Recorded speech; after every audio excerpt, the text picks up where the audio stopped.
Hello friends, I am Divesh, the teacher of English grammar at Pioneer in Jhumli.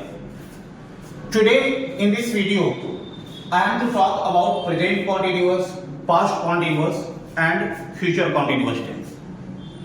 I have already made videos on the tenses, but in those videos, the discussion was limited. In those videos, I talk only about verb to do. But today, we are to talk about verb to do, to be, and to have, and some more. So, today the discussion is going to be more interesting and more important.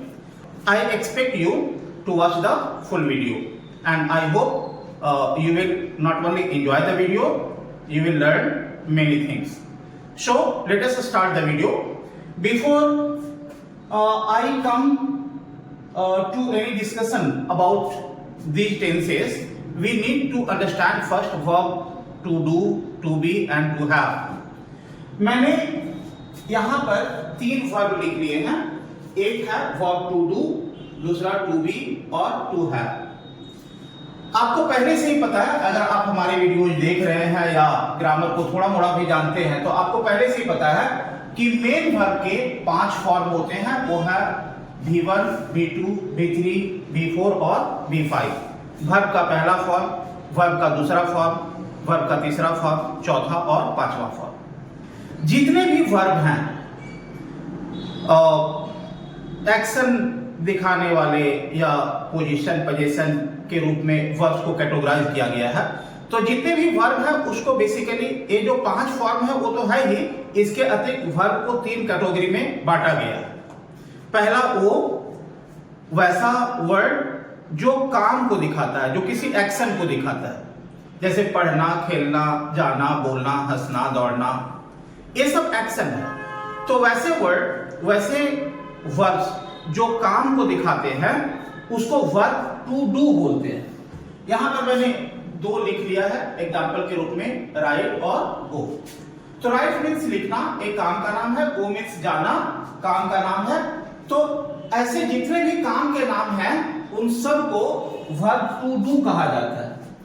इसके अलग अलग form है, जैसे right का V1 right है, V2 road है, V3 written है, V4 writing है और राइट्स है. उसी तरह से गो के फॉर्म है, गो है, V2 वेंट है, V3 गॉन है, V4 गोइंग है और V5 गोज है. दूसरा वर्ब है वर्ब टू बी. बी का मतलब बनना या होना. तो वर्ब टू बी का मतलब बी या बी से उपजा हुआ वर्ब. तो वर्ब टू बी में V1 है, BRM, ये तीनों V1 है. यहां से यहां तक ये V1 है. इसका V2 है was were, ये दोनों V2 है. V3 है been, V4 है been और V5 है is. और to have means पास में होना. मेरे पास कलम है, तुम्हारे पास किताब है. तो have का मतलब होता है पास में होना. तो have में V1 है have, V2 है had, V3 है had, V4 है having और V5 है has. आपको पता है कि जब हम कॉन्टिन्यूअस की बात करते हैं तो दरअसल हम V4 की बात कर रहे होते हैं. वो चाहे प्रेजेंट कॉन्टिन्यूअस हो, पास्ट कॉन्टिन्यूअस हो या फ्यूचर कॉन्टिन्यूअस हो, सब जगह हम V4 का यूज करेंगे. ऑक्सिलरी वर्ब बदल जाएगा. प्रेजेंट कॉन्टिन्यूअस में ऑक्सिलरी वर्ब EJMR होता है और उसके बाद मेन वर्ब का हम V4 फॉर्म यूज करते हैं. पास्ट कॉन्टिन्यूअस में ऑक्सिलरी वर्ब वाज वर्ब होता है और वहां भी हम V4 यूज करते हैं मेन वर्ब में. और फ्यूचर कॉन्टिन्यूअस में हमारा auxiliary verb will, shall, be है और वहां भी V4 यूज करते हैं. तो जब कभी आप किसी सेंटेंस को कॉन्टिन्यूअस में लिखेंगे या बोलेंगे तो टेंस के मुताबिक उसके ऑक्सिलरी वर्ब अलग अलग हो सकते हैं, लेकिन मेन वर्ब का हमेशा एक ही फॉर्म आएगा और वो है V4. तो जब हम आज V4 पर चर्चा करने वाले हैं, इसका मतलब हम टू डू का भी V4 पर बात करेंगे, राइटिंग, गोइंग या इसी तरह से टू बी के भी V4 पर बात करेंगे, बीइंग और हैविंग. बीइंग टू बी के V4 पर बात करेंगे जैसे बीइंग, और टू हैव के भी V4 पर बात करेंगे हैविंग. और इससे रिलेटेड कुछ खास सावधानियां हैं, कुछ खास रूल्स हैं, हम उस पर बात करेंगे. तो चलिए हम सबसे पहले वर्ब टू डू पर बात करते हैं। कोई भी काम का नाम, यहां पर मैंने कुछ सेंटेंसेस लिख लिया है, बट सेंटेंस पर आने से पहले ये तीनों टेंसेस के स्ट्रक्चर को आप देख लो। प्रेजेंट कॉन्टिन्यूअस, प्रेजेंट कॉन्टिन्यूअस का है structure subject is am are before verb का चौथा फॉर्म ऑब्जेक्ट या अदर वर्ड्स। अब यहां पर ऑब्जेक्टिव वर्ब है is am are, singular subject के साथ इज, प्लूरल के साथ आर और आई के साथ एम, बिफोर सब में। पास्ट कॉन्टिन्यूअस का स्ट्रक्चर है subject was were before object और अदर वर्ड्स, सिंगुलर सब्जेक्ट के साथ वाज और प्लूरल के साथ वर, और फ्यूचर में subject will shall B before object और अदर वर्ड्स। आई और वी के साथ शैल यूज करेंगे, बाकी सबके साथ विल यूज करेंगे। हालांकि बोलचाल वाली अंग्रेजी जो है उसमें लोग आई और वी के साथ भी विल ही यूज कर रहे हैं, तो आप भी अगर यूज करें तो कुछ बुरा नहीं है, कर सकते हैं। जब सब कोई कर रहा है तो आप भी कर सकते हैं।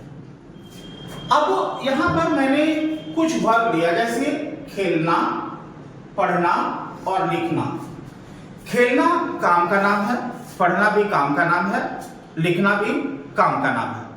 तो खेलना, पढ़ना, लिखना, ये जो हमने तीन कैटेगरी बांटा है, टू डू, टू बी और टू हैव, तो क्या इस समझ पा रहे हैं कि ये किस कैटेगरी में आएगा? चूंकि ये सब काम का नाम है, इसलिए ये सब वर्ब टू डू के कैटेगरी में आएगा। जितने भी काम का नाम है वो टू डू है। अब सेंटेंसेस है, मैं क्रिकेट खेल रहा हूं, मैं क्रिकेट खेल रहा हूं, तो सब्जेक्ट हो गया आई, आई के हिसाब से इज एम आर में से एक चुन लेना है, तो आई के साथ होता है एम। अब इसके बाद B4 है, तो खेलना का अंग्रेजी है प्ले, और हमको B4 यूज करना है, तो हम कर देंगे playing, I am playing cricket. तुम किताब पढ़ रहे हो, तुम, यू। अच्छा, यू को हमेशा प्लूरल माना जाता है ग्रामर में, तो जब यू हमेशा प्लूरल है तो इसके साथ इज एम आर में से क्या आएगा? तो आपको पता है यू के साथ आर होगा, यू आर। पढ़ना, पढ़ना का अंग्रेजी है रीड, इसको B4 बनाने के लिए इसमें ING यूज करेंगे, reading a book, you are reading a book. Mohan पत्र लिख रहा है, मोहन, मोहन सिंगुलर सब्जेक्ट है, किसी एक का नाम है, तो इज एम आर में से क्या? मोहन सिंगुलर है तो इज, लिखना का अंग्रेजी राइट, B4 करेंगे तो writing a letter, Mohan is writing a letter. अब आते हैं पास्ट कॉन्टिन्यूअस में। पास्ट कॉन्टिन्यूअस का स्ट्रक्चर है subject was were before object and other words. Singular subject जो एक वचन है उसके साथ वाज, प्लूरल के साथ वर, और मेन वर्ब का चौथा फॉर्म B4। मैं क्रिकेट खेल रहा था, आई सिंगुलर है, तो आई के साथ वाज वर्ब में से क्या? तो आपको पता है आई के साथ वाज, आई वाज। खेलना का अंग्रेजी प्ले है, तो B4 playing cricket, I was playing cricket. तुम किताब पढ़ रहे थे, तुम, यू, आपको पता है यू प्लूरल है इसलिए इसके साथ वर्ब। पढ़ना का अंग्रेजी रीड होता है, जिसका B4 reading a book, you are reading a book. Mohan पत्र लिख रहा था, मोहन सब्जेक्ट लिख लिए मोहन। अब मोहन के हिसाब से वाज वर्ब में से, चूंकि मोहन सिंगुलर है तो मोहन के साथ वाज। लिखना राइट, तो इसका B4 राइटिंग अ बुक, तो Mohan was writing a book. अब आप फ्यूचर में आ जाओ। इसका स्ट्रक्चर है subject will shall B B4 and object. मैं क्रिकेट खेल रहा हूंगा, आई शैल। कुछ लोग यहां विल भी यूज करते हैं, आप चाहे आप भी यूज कर सकते हैं। आई शैल बी, प्ले का B4 प्लेइंग क्रिकेट। तुम किताब पढ़ रहे होगे, तुम, यू के साथ विल यूज करते हैं, विल बी। पढ़ना, रीड में ING लगा देंगे, reading a book, you will be reading a book. Mohan पत्र लिख रहा होगा, मोहन विल, मोहन के साथ विल शैल में से विल बी। लिखना राइट का B4 writing a letter, Mohan will be writing a letter. अब जरा सोचो, हमने तीनों टेंसेस में, प्रेजेंट कॉन्टिन्यूअस में, पास्ट कॉन्टिन्यूअस में और फ्यूचर कॉन्टिन्यूअस में आपको सेंटेंस लिख करके दे दिया। अब जरा देखो, प्लेइंग प्रेजेंट कॉन्टिन्यूअस में भी है, पास्ट कॉन्टिन्यूअस में भी है और फ्यूचर कॉन्टिन्यूअस में भी है।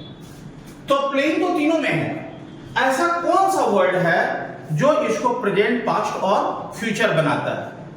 तो आप नोटिस करोगे कि यहां पर प्लेइंग के पहले एम है, यहां पर वाज है और यहां पर विल बी, शैल बी है। तुम किताब पढ़ रहे हो, रीडिंग यहां पर भी है, तुम किताब पढ़ रहे थे, रीडिंग यहां पर भी है और तुम किताब पढ़ रहे होगे, रीडिंग यहां पर भी है। लेकिन रीडिंग तो तीनों में है, लेकिन इन दोनों को कौन सा चीज है जो प्रेजेंट, पास्ट और फ्यूचर बनाता है? तो वो है ऑक्सिलरी वर्ब। यहां पर आर है जो प्रेजेंट है, वाज के वर्ब के होने से पास्ट है और विल बी होने से फ्यूचर है। यहां पर देखो राइटिंग, इसमें भी है राइटिंग और इसमें भी है राइटिंग। पूरे सेंटेंस में सब कुछ सेम है। आप देखो, मोहन वही है, राइटिंग वही है और लेटर वही है। यहां भी मोहन वही है, राइटिंग वही है और लेटर वही है। मोहन वही है, राइटिंग वही है और लेटर वही है। आप नोटिस करोगे कि कुछ भी चेंज नहीं है। बदल क्या रहा है? बदल रहा ऑक्सिलरी वर्ब। ये प्रेजेंट कॉन्टिन्यूअस क्यों है? तो इज की वजह से, इज प्रेजेंट है इसलिए सेंटेंस प्रेजेंट कॉन्टिन्यूअस में है। ये पास्ट कॉन्टिन्यूअस क्यों है? वाज की वजह से। और ये फ्यूचर कॉन्टिन्यूअस क्यों है? तो विल बी की वजह से। तो auxiliary verb decides the tense of a sentence, otherwise main verb is the same whether it is present continuous, past continuous और फ्यूचर कॉन्टिन्यूअस। तो आपने देख लिया टू डू को। अब वर्ब टू डू के साथ चीजों को आपने ठीक से देख लिया। अब देखो verb to be, be means होना, बनना, और बी का भी फॉर है बीइंग। अब सेंटेंसेस को देखो, वह देर हो रहा है, यहां पर होना वर्ड है, वह देर हो रहा था और वह देर हो रहा होगा। तुम स्वस्थ हो रहे हो, बीमार थे, लगातार दवाई ले रहे हो और धीरे धीरे इंप्रूव कर रहे हो। कोई स्वस्थ हो रहा था, स्वस्थ हो रहा होगा। तो जब कभी बनना या होना वर्ड हो तो उसके लिए हमारे पास वर्ड है बी। और आपको पता है कि कॉन्टिन्यूअस में हम भी फोर यूज करेंगे। तो बी का भी फोर है बीइंग। अब हमको बोलना है कि वह देर हो रहा है, तो कैसे बोलेंगे? ही। अब ही के साथ ए मारने से क्या? तो आपको पता है इज, ही इज। बी का भी फोर होना बी, तो बी का भी फोर है बीइंग, तो ही इज बीइंग लेट। एक और चीज ध्यान देखें, यहां पर जब कभी होना के सेंस में बीइंग यूज करेंगे तो वहां पर हम गेटिंग भी यूज कर सकते हैं। आपके पास दो ऑप्शन है, या तो आप बीइंग बोलो या फिर गेटिंग बोलो। जैसे ही इज बीइंग लेट, इसी सेंटेंस को ऐसे भी बोल सकते हैं, ही इज गेटिंग लेट। यहां पर बी और गेट लगभग एक ही सेंस में यूज होता है। तो ही इज बीइंग लेट या ही इज गेटिंग लेट, इन दोनों के मीनिंग में कोई अंतर नहीं है और दोनों बराबर सही है, दोनों एक ही समान सही है। तो ही इज बीइंग लेट और ही इज गेटिंग लेट। बोलने में तो लोग अक्सर ही इज गेटिंग लेट बोलते हैं, but he is being late भी ठीक है। वह देर हो रहा था, ही है रहा था, इसलिए वाज वेयर में ही के साथ वाज। या तो बीइंग बोलो, बीइंग लेट, या बीइंग के बदले में गेटिंग बोल सकते हैं, he was getting late. He was being late और he was getting late. But यहां पर फ्यूचर कॉन्टिन्यूअस में आपको ध्यान देना होगा थोड़ा सा। जैसे यहां पर मैंने बोला ही इज बीइंग लेट और पास्ट में मैंने बोला ही वाज बीइंग लेट, उसी तरह से फ्यूचर में अगर हम ऐसे बोले he will be being late, तो इसको भद्दा माना जाता है। लोग ऐसे सेंटेंस यूज नहीं करते हैं क्योंकि बी एक वर्ब है, V1 है और बी का ही भी फॉर बीइंग है। वैसे इज एम आर और वाज वर्ब भी टू बी ग्रुप का ही है, लेकिन ये सीधे सीधे बी का ही भी फोर है। तो एक ही वर्ब का V1 और V4 को एक ही जगह पर यूज करना थोड़ा सा भद्दा माना जाता है। वैसे ग्रामर के किसी नियम का ये उल्लंघन नहीं है, ग्रामर के हिसाब से गलत नहीं है। जिस तरह से he is being late सही है, जिस तरह से he was being late सही है, उसी तरह से he will be being late को भी सही होना चाहिए, है भी। बट चूंकि एक ही वर्ब का दो फॉर्म एक ही जगह आ रहा है, इसलिए बोलने में लिखने में थोड़ा भद्दा लगता है। इसलिए इस भद्देपन से बचने के लिए यहां पर फ्यूचर में हम गेटिंग यूज करते हैं। He will be getting late, he will be getting late. यहां पर तो दोनों हम यूज कर रहे हैं। ही इज बीइंग लेट प्रेजेंट में दोनों यूज कर रहे हैं, ही इज बीइंग लेट और ही इज गेटिंग लेट। पास्ट में भी दोनों यूज कर रहे हैं, ही इज बीइंग लेट और he is getting late. But future में हम इसको यूज नहीं करते हैं, फ्यूचर में इसके बजाय हम यूज करते हैं ही इज गेटिंग लेट, क्योंकि वहां पर वर्ड का रिपीटेशन नहीं हो रहा। यहां पर बी और बीइंग में एक किस्म का रिपीटेशन जैसा हो जा रहा है, एक ही वर्ब का दो फॉर्म एक ही जगह आ जा रहा है। हालांकि ग्रामर के नियम के हिसाब से गलत नहीं है, लेकिन भद्दा होना भी अपने आप में एक गलती है। तो उस भद्देपन से बचने के लिए हम फ्यूचर कंटीन्यूअस में होना बनना के सेंस में बीइंग का यूज नहीं करके गेटिंग यूज करते हैं। अब फिर से देख लो, तुम स्वस्थ हो रहे हो, यू, आपको पता है यू के साथ आर होगा, यू आर बीइंग हेल्दी, या बीइंग के बदले में हम क्या कर सकते हैं, you are getting healthy, you are being healthy या you are getting healthy, both are correct. तुम स्वस्थ हो रहे थे, यू वर बीइंग हेल्दी, और यू वर बीइंग के बदले गेटिंग हेल्दी। यहां पर दोनों सही है, यू आर बीइंग हेल्दी और you are getting healthy. But future में क्या करेंगे, चूंकि फ्यूचर में बी आएगा और बी के बाद बी का V4 बीइंग ही है, तो इस वजह से भद्दा हो जाता है। जैसे यहां अगर हम लिखते हैं you will be being healthy, तो आप देख पा रहे हो कि बी V1 है, बी का ही V4 बीइंग है। हालांकि रूल तो वही है, हमको विल शैल बी के बाद V4 भी यूज करना है और बी का V4 बीइंग है, तो ग्रामर के किसी नियम के हिसाब से गलत नहीं है। लेकिन भद्दा लगता है तो आप इसको नहीं यूज करके आप यूज करोगे you will be getting healthy. हालांकि मैंने यहां क्रॉस किया, इसका मतलब गलत नहीं है, ये भद्दा है, इसलिए लोग इसको नहीं बोलते, you will be getting healthy. तो आपने क्या देखा, फिर से यहां पर वही स्ट्रक्चर है, सब्जेक्ट है ही, सब्जेक्ट के हिसाब से इजमार है, उसके बाद V4 है, और उसके बाद जो भी वर्ड आया हुआ है। यहां पर सब्जेक्ट है, सब्जेक्ट के बाद ऑक्सिलरी वर्ब वाज वेयर है, फिर से V4 है, और उसके बाद जो भी वर्ड आया वो है सब्जेक्ट है, विल बी शैल बी है, उसके बाद V4 है, और जो भी वर्ड आया वो यूज हो गया। यहां पर ध्यान रखना कि जब आप प्रेजेंट कॉन्टिन्यूअस में वर्ब टू बी यूज करेंगे तो वहां पर बी और गेट दोनों का यूज समान रूप से हो सकता है। बीइंग के बदले में आप गेटिंग यूज करेंगे, पास्ट में भी आप वैसे यूज करेंगे, लेकिन फ्यूचर में बीइंग यूज नहीं करके उसकी जगह हम गेटिंग यूज करेंगे। Now let us see verb to have. Have का मतलब, हैव का दो मीनिंग होता है। हैव मीन्स पास में होना, और हैव का यूज जब किसी नाउन में करना वर्ड लगा करके वर्ब बनाए तो वहां पर हम हैव या टेक यूज करते हैं। जैसे स्नान करना, स्नान बेसिकली नाउन है। हम आपसे बोले कि यह गंगा में मेरा पहला स्नान है, किसी का गंगा में आखिरी स्नान था, तो जो चीज पहला है दूसरा है वो दरअसल संख्या के बारे में बात कर रहे हैं, ये नाउन है। सैर करना, सैर नाउन है, मेरा सुबह का सैर है, शाम का सैर, तो सैर नाउन है। सैर में जब करना वर्ड लगाते हैं तो वर्ब बनता है। नाश्ता नाउन है, लेकिन नाश्ता में जब हम करना वर्ड लगाते हैं तो वर्ब बनता है।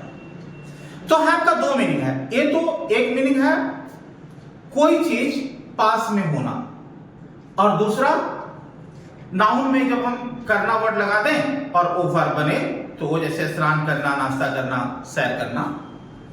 तो ध्यान रखें, जब हैव का मीनिंग होगा पास में होना तो उस हैव का V4 नहीं होगा, उसको हम V4 में नहीं यूज करेंगे और वहां पर हम हैविंग नहीं यूज करेंगे। लेकिन हैव का मतलब अगर करना हो जाए, टेक हो जाए, तो इसका V4 होगा। यहां पर आप हैविंग भी यूज कर सकते हो और टेकिंग भी यूज कर सकते हो, यहां पर दोनों सही है। जब हैव का मीनिंग टेक हो जाए तो हैविंग भी सही है और टेकिंग भी सही है, बट इस पर हम अभी बात कर रहे हैं आपसे, पहले इस पर बात कर लेते हैं। तो जब होगा हैव का मीनिंग पास में होना तो इसका V4 नहीं होगा। जैसे मैंने यहां पर कुछ सेंटेंसेस लिखे, I am having a pen, ये I was having a pen और I shall be having a pen, ये तीनों गलत है। ये तीनों सेंटेंस में हैव का मतलब है पास में होना। मेरे पास कलम है, मेरे पास कलम थी या मेरे पास कलम होगी। It is verb to have. अब टू हैव पर बात कर लेते हैं। टू हैव का मतलब होता है पास में होना या करना। मेरे पास कलम है, तुम्हारे पास किताब है, उसके पास घर है, तुम्हारे पास पैसे हैं, ये है। और करना, जब किसी नाउन में करना वर्ड लगा करके वर्ब बनाओ, जैसे नाश्ता करना, स्नान करना, सैर करना, तो इसको भी हम हैव से बोलते हैं। अच्छा, करना वर्ड लगा करके जब हम वर्ब बनाते हैं तो वहां पर आप हैव भी यूज कर सकते हो या उसके बदले में आप टेक भी यूज कर सकते हो। यहां पर हैव का V4 हैविंग भी होगा और टेक का V4 टेकिंग। दोनों में कोई अंतर नहीं है, दोनों यूज करेंगे, लेकिन इसकी बात हम बाद में करेंगे। पहले हम ये देख लेते हैं पास में होना। तो जब कभी हैव का मीनिंग होगा पास में होना तो उसको हम V4 में चेंज नहीं कर सकते हैं। मैंने कुछ सेंटेंसेस लिखा, I am having a pen, I was having a pen और I shall be having a pen. ये तीनों सेंटेंसेस गलत हैं। यहां ये तीनों जगह हैविंग जो है ये गलत है। क्यों?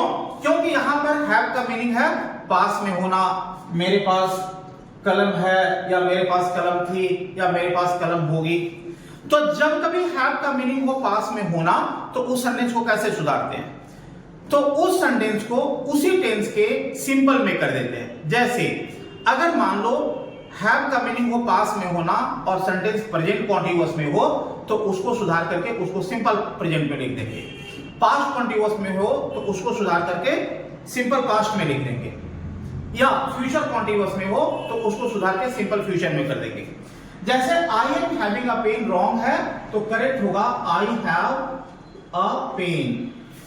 आई was having a pen wrong है, करेक्ट होगा आई हैड अ पेन। और I shall be having wrong है, करेक्ट होगा I shall have a pen. यहां पर हैव का मीनिंग है पास में होना, इसलिए उस हैव को V4 में हम यूज नहीं करेंगे। तो ये सब जो देख रहे हो ये गलत है। Correct form is this, I am having a pen is wrong, I have a pen. I was having a pen is wrong, I had a pen, ये सिंपल पास्ट हो गया। और I shall be having a pen wrong है, I shall have a pen, ये simple future हो गया। तो जब कभी हैव का मीनिंग हो पास में होना और सेंटेंस किसी भी टेंस के कंटिन्यूअस फॉर्म में हो तो उसको सुधारने का आसान तरीका है कि आप उसी टेंस के सिंपल फॉर्म में आप उसको रख दें। अब आते हैं दूसरी बात पर। हैव का दूसरा मीनिंग है करना, टेक। जैसे नाश्ता करना, स्नान करना, तो यहां पर आप हैव का V4 हैविंग या टेक का V4 टेकिंग कर सकते हैं। Now we need to see the second meaning of have, that is take। have का एक मीनिंग तो आपने देख लिया पास में होना, और जब have का मीनिंग होगा पास में होना तो उस have को हम V4 में यूज नहीं कर सकते हैं। लेकिन जब have का मीनिंग होगा take मतलब करना, जब किसी नाउन के साथ करना वर्ड लगा करके वर्ब बनाए तब हम यहां पर have के बदले में having या इसके बदले में take के बदले में टेकिंग यूज कर सकते हैं। यहां पर हैविंग और टेकिंग के यूज में कोई अंतर नहीं है। जैसे वह सैर कर रहा है, सैर नाउन है और सैर में हम करना वर्ड लगा करके हम वर्ब बना रहे हैं। वह सैर कर रहा है तो हमने क्या लिखा, he is having a walk. Subject is am are जो ऑक्सिलरी वर्ब है, तो सब्जेक्ट के हिसाब से इज, V4 हैव का V4 है हैविंग और वॉक। यहां हैविंग के बदले में हम टेकिंग भी यूज कर सकते हैं जैसा मैंने किया। तो वह सैर कर रहा है, he is having a walk और he is taking a walk। ये दोनों सेंटेंस में कोई अंतर नहीं है, दोनों बराबर सही है। वह सैर कर रहा था, ये पास्ट कॉन्टिन्यूअस में है, तो he was subject was where V4, तो he के साथ was और have का V4 having। he was having a walk और he was taking a walk। यहां पर have और take में कोई अंतर नहीं है, तो वह सैर कर रहा था, इसका दोनों है, he was having a walk और he was taking a walk। तो have का मतलब जब हो जाए करना तो वहां पर have और take में कोई अंतर नहीं रहता। वह सैर कर रहा होगा, तो आप देख लो he के साथ ऑक्सिलरी वर्ब will be और have to have का V4 है having या take का taking, तो he will be having a walk, चाहे he will be taking a walk। ये दोनों सेंटेंस सही है। उसी तरह से वह नाश्ता कर रहा है, तुम स्नान कर रहे हो, तो ये सारे जो वर्ब्स हैं यहां पर हैविंग और टेकिंग आप यूज कर सकते हो। हैव और टेक के यूज में कोई अंतर नहीं है। आपके पास जस्ट दो ऑप्शंस हैं उस सेंटेंस को बोलने के, लिखने के। चलो now one more and the last thing that I would like to discuss you here is, जरूरी नहीं है कि आपको कंटिन्यूअस टेंस में हमेशा रहा है, रही है, या पास्ट में रहा था, रही थी, या रहा होगा, रही होगी मिलेगा। मैं पहले की भी वीडियोज में लगातार बोलता रहा हूं और आज मैं फिर से बता देता हूं कि हिंदी आइडेंटिफिकेशन जो है वो हिंदी मीडियम के जो बच्चे हैं उनको समझाने के लिए, क्योंकि वो चीजों को अपनी मातृभाषा में ही सीखेंगे, इसलिए उनके लिए सुविधाजनक क्या होगा इस हिसाब से हिंदी में चीजों की पहचान तय की गई है, टेंसेस की पहचान तय की गई है। अदरवाइज टेंसेस का या इंग्लिश ग्रामर का आपके हिंदी से कोई लेना देना नहीं है। अंग्रेजी ग्रामर कोई हिंदी ग्रामर का, चाहे हिंदी भाषा का फोटोकॉपी है नहीं। अंग्रेजी अंग्रेजी जैसा है और हिंदी हिंदी जैसा है। अब प्रेजेंट कॉन्टिन्यूअस का मतलब क्या? प्रेजेंट कॉन्टिन्यूअस का मतलब कोई रहा है, रही है, नहीं, या पास्ट कॉन्टिन्यूअस का मतलब कोई रहा था, रही थी, नहीं, या फ्यूचर कॉन्टिन्यूअस का मतलब कोई रहा होगा, रही होगी, नहीं। प्रेजेंट कॉन्टिन्यूअस का मतलब वैसा एक्शन जो प्रेजेंट में कंटिन्यू कर रहा है। पास्ट कॉन्टिन्यूअस का मतलब वो एक्शन जो पास्ट में कंटिन्यू कर रहा था, और फ्यूचर एक्शन का मतलब वो एक्शन जो फ्यूचर में कंटिन्यू कर रहा होगा। लिसन, अब मैं कहता हूं वह खड़ा है। जनरली स्टूडेंट्स, जब मैं पढ़ाते हुए देखता हूं कि जब कभी कंटिन्यूअस की बारी आती है तो वो रहा रही खोजने लगता है। अब जब उसी स्टूडेंट के सामने आता है कि वह खड़ा है तो अब सोचने लगता है कि भाई ये क्या होगा। लेकिन आप गौर से देखो कि वह खड़ा है। खड़ा होना एक पोस्चर है और वो जिस पोस्चर में है उसी पोस्चर को प्रेजेंट में कंटिन्यू कर रहा है। वह खड़ा था, ये जो पास्ट पोस्चर है, और उसी पोस्चर को कंटिन्यू कर रहा था। तो वह जिस चीज को प्रेजेंट में कंटिन्यू कर रहा है, तुम बैठे हुए हो, क्या तुम बैठे हो, तो तुम बैठे हो और उस पोस्चर को तुम कंटिन्यू कर रहे हो। कोई बैठा था, वो पास्ट पोस्चर था, उसी को कंटिन्यू कर रहा था। तो देखो, वह खड़ा है और तुम बैठे हो, ये दोनों प्रेजेंट कॉन्टिन्यूअस है, क्योंकि इस पोस्चर को हम प्रेजेंट में कंटिन्यू कर रहे हैं। तो वह खड़ा है, स्ट्रक्चर आप देख लो, वह ही के हिसाब से ई जब मार किया, इज खड़ा होना, stand before standing, he is standing. तुम बैठे हो, यू आर सिटिंग। तुम बैठे हो, यू आर सिटिंग। तो ही इज स्टैंडिंग और यू आर सिटिंग। अच्छा, ग्रामर की व्याख्या अलग अलग होती है। ये जो स्टैंडिंग है और सिटिंग है, अगर इसकी व्याख्या जीरन के हिसाब से कर दी जाए तब फिर इसी को लोग कहेंगे कि भैया ये तो सिंपल प्रेजेंट हो गया या कोई चीज सिंपल पास्ट हो जाएगा। अच्छा, उस हिसाब से जब हम बात करेंगे तो इन्हीं सब चीजों पर अलग से बात कर रहे होंगे। इसी को ज्यादा विस्तार में देखेंगे, ज्यादा डिटेल में बात करेंगे। अभी तत्काल ऐसे ही काम चलाओ, जैसे ही स्टैंडिंग या यू आर सिटिंग, वह खड़ा है, वो प्रेजेंट पोस्चर को कंटिन्यू कर रहा है। यू आर सिटिंग, तुम पास्ट पोस्चर को कंटिन्यू कर रहे हो। वह खड़ा था, he was पास्ट है, ही वॉज स्टैंडिंग। और तुम बैठे थे या तुम बैठे हुए थे, you were sitting, you were sitting. वह खड़ा होगा, ही विल बी स्टैंडिंग। और तुम बैठे होगे, चाहे तुम बैठे हुए होगे, यू विल बी सिटिंग। तो अब देखो, वह खड़ा है, प्रेजेंट कॉन्टिन्यूअस है, वह खड़ा था, पास्ट कॉन्टिन्यूअस है, वह खड़ा होगा, फ्यूचर कॉन्टिन्यूअस है, और इसमें कोई रहा है, रही है, रहे हैं, नहीं है। अच्छा, जो मैंने आपको बताया कि वह खड़ा है, वह खड़ा था, वह खड़ा होगा, ये प्रेजेंट कॉन्टिन्यूअस है, पास्ट कॉन्टिन्यूअस है, फ्यूचर कॉन्टिन्यूअस है, यहां पर कोई रहा है, रही है, नहीं है।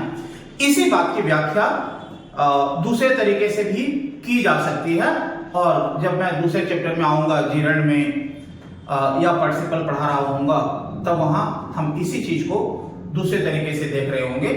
दरअसल ग्रामर को देखने का आपका नजरिया जितना वाइड होगा, जितने अलग अलग तरीके से देख पाएंगे चीजों को, उतने बेहतर तरीके से समझ पाएंगे, उसकी उतनी ज्यादा अलग अलग तरीके से व्याख्या हो सकती है। तो मैंने पहले जो टेंसेस पढ़ाया था उसमें से सिर्फ एक ही वर्ब यूज किया, जैसा कि मैंने वीडियो की शुरुआत में बोला था, वर्ब टू डू पर बात किया था। लेकिन आज मैंने टू बी पर भी बात किया है और टू हैव पर भी बात किया है। इसका ये मतलब नहीं है कि ये इतना ही है और इससे ज्यादा इसका एक्सप्लेनेशन नहीं हो सकता है, इसके आगे भी इसका एक्सप्लेनेशन हो सकता है, और जैसे जैसे हम वीडियोज में आगे बढ़ेंगे हम ज्यादा डिटेल में बात कर रहे होंगे। तो आज का वीडियो इतना ही। मैं उम्मीद करता हूं कि आपको वीडियो से काफी कुछ सीखने को मिला होगा, आप वीडियो को पसंद किए होंगे। अगर सचमुच वीडियो अच्छा लगा तो आप वीडियो को लाइक करें, चैनल को सब्सक्राइब करें, और दूसरों को भी बताएं कि अगर उनको ग्रामर डीपली सीखना है, आसानी से जाननी है, तो वो हमारे चैनल पर आएं और वीडियोस देखें। हाँ, आपके पास अगर किसी वीडियो का डिमांड है, किसी टॉपिक को आप पढ़ना चाहते हो, तो आप अपना कमेंट लिखें, आप बताएं कमेंट करके कि आपको किस टॉपिक पर वीडियो चाहिए। मैं कोशिश करूंगा कि उस पर जितना आसान से आसान वीडियो हो सके मैं बना करके आपको दूं। Thanks for watching.